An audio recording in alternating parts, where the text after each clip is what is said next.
Hi friends, welcome to my channel. ఈరోజు video చాలా ఈజీగా టేస్టీగా చేసుకునే కొబ్బరి అన్నం అండి. ఇది సేమ్ మనకి కొబ్బరి ఫ్లేవర్ ఎక్కువగా తెలుస్తుంది, ట్రెడిషనల్ స్టైల్లో అనమాట.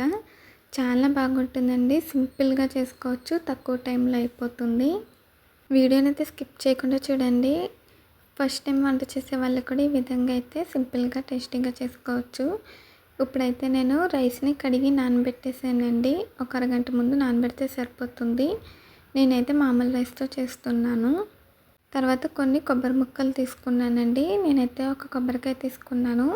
మీరు మొత్తం చికెన్ పాలు వేయాలనుకుంటే 2 కాయలు తీసుకోవాలండి. మీరు తీసుకున్న రైస్ క్వాంటిటీకి తగ్గట్టుగా మిక్సీ జార్లో కొబ్బరి ముక్కలు వేసి కొద్దిగా వాటర్ వేసి ఫైన్ పేస్ట్ లాగా మిక్సీ పట్టుకోవాలి. నేనైతే మిక్సీ పట్టేసాక చూపిస్తానండి.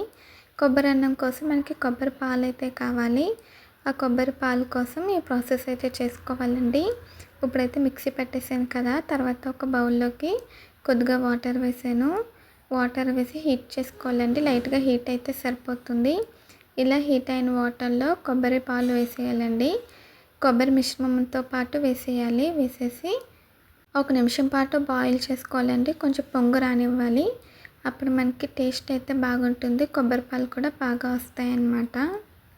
కొబ్బరి ఉంటుంది కదండి, వేడికి ఆ కొబ్బరిలోంచి పాలు అనేవి బాగా వస్తాయి. ఇప్పుడైతే నేను ఇలా పొంగు వచ్చే వరకు బాయిల్ చేసానండి. తర్వాత స్టవ్ ఆఫ్ చేసాను. స్టవ్ ఆఫ్ చేసి ఇప్పుడైతే వాటర్ని ఫిల్టర్ చేసుకోవాలి. సపరేట్గా ఇలాగ స్ట్రైనర్తో స్ట్రెయిన్ చేసుకోవచ్చండి, లేదంటే ఏదైనా క్లాత్లో వేసి పిండేయచ్చు, మన ఇష్టము. నేనైతే ఇలా స్ట్రైనర్ సాయంతో ఓన్లీ కొబ్బరి పాలు మాత్రమే తీసుకున్నాను. నేను కొద్దిగా వాటర్ వేసాను కదండి, అందుకని కొంచెం కన్సిస్టెన్సీ అయితే ఇలా ఉంది. మీరు కావాలంటే తక్కువ వాటర్లో ఎక్కువ కొబ్బరికాయ మిశ్రమం తీసుకుని చికెన్ కొబ్బరి పాలు తీసుకోవచ్చు. మనం తీసుకున్న రైస్ క్వాంటిటీకి తగ్గట్టుగా కొబ్బరి పాలు అయితే అడ్జస్ట్ చేసుకోవాలండి. సరిపోకపోతే వాటర్ కూడా వేసుకోవచ్చు. మొత్తం కొబ్బరి పాలతోనే చేస్తే ఆ ఫ్లేవర్ అనేది ఇంకా సూపర్గా ఉంటుంది. నేను 1 గ్లాస్ తీసుకున్నాను కదండి రైస్, 2 గ్లాసులు కొబ్బరి పాలు అనమాట. నేను ప్రెషర్ కుక్కర్లో చేస్తున్నాను. 1 గ్లాస్కి 2 గ్లాసుల వాటరు. అంటే మామూలు రైస్ కదండి, అదే బాస్మతి రైస్కి అయితే 1.5. ఇప్పుడు ఈ కొబ్బరి పాలలోకి మనం పచ్చిమిర్చి అలాగే గరం మసాలా వేసుకోవాలండి. మనం తీసుకున్న రైస్ క్వాంటిటీకి తగ్గట్టుగా ఇలాచి, లవంగాలు, దాల్చిన చెక్క, అనాస పువ్వు, మరాఠీ మొగ్గ, బిర్యానీ ఆకు వేసాను. తర్వాత రుచికి సరిపడా ఉప్పు వేసానండి. మనకి చాలా ఈజీగా అవుతుంది, సూపర్ టేస్టీగా ఉంటుందండి. కొబ్బరి ఫ్లేవర్ అంతా కూడా రైస్కి బాగా వస్తుంది. సాల్ట్ అయితే వేసానండి. ఇప్పుడైతే దీన్ని స్టవ్ మీద పెట్టేసి ఒకసారి బాయిల్ చేయాలన్నమాట. ఒక పొంగు వస్తే సరిపోతుంది. జస్ట్ ఒక పొంగు వస్తే సరిపోతుందండి. ఇప్పుడు ఇందులో కొద్దిగా అల్లం వెల్లుల్లి పేస్ట్ వేసాను. ఫ్రెష్గా చేసి వేసుకుంటే బాగుంటుందండి. ఇందులో ఆయిల్ అనేది కూడా ఉండదన్నమాట, హెల్తీగా ఉంటుంది. ఇలా ఒకసారి ట్రై చేయండి. ఎప్పుడు కూడా ఈ విధంగా చేసుకుంటారో అంత బాగా నచ్చుతుంది. ఇప్పుడు సమ్మర్ కదా, బిర్యానీలో ఆయిల్ గట్ట లేకుండా ఇలా టేస్టీగా ట్రై చేయండి. బాస్మతి రైస్కి అయితే 1.5 వేస్తే సరిపోతుందండి. ఇలా జస్ట్ హీట్ అయిన తర్వాత నేనైతే రైస్ వేసేసాను, బియ్యం వేసానండి. బియ్యం వేసాక ఉప్పు సరిపోయిందా లేదా అని ఒకసారి చెక్ చేసుకోవచ్చు. తర్వాత అయితే మూత పెట్టేసానండి. నార్మల్ రైస్ కాబట్టి 3 విజిల్లు అయితే వేయించానండి. అదే బాస్మతి రైస్కి అయితే 2 విజిల్లు అయితే సరిపోతుంది.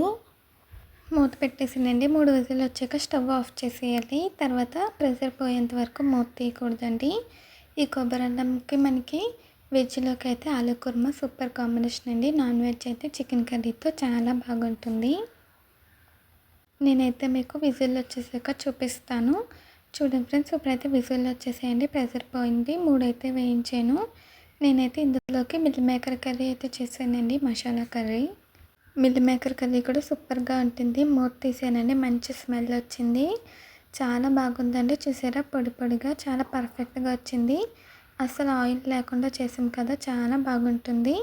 సమ్మర్కి బెస్ట్ ఆప్షన్ అనమాట. మీరు కావాలంటే కొంచెం ఆ కొబ్బరి పాల్లో నెయ్యి వేసుకోవచ్చండి. నేనైతే ఇలా నార్మల్గా చేసానండి. సమ్మర్కి సూపర్గా ఉంటుందన్నమాట. ఇలా ఒకసారి ట్రై చేయండి, చాలా బాగుంటుంది. వీడియో నచ్చితే please like, share, subscribe, comment చేయండి. మళ్ళీ ఒక కొత్త వీడియోతో కొత్త రెసిపీతో కలుద్దాము. అంతవరకు బై ఫ్రెండ్స్.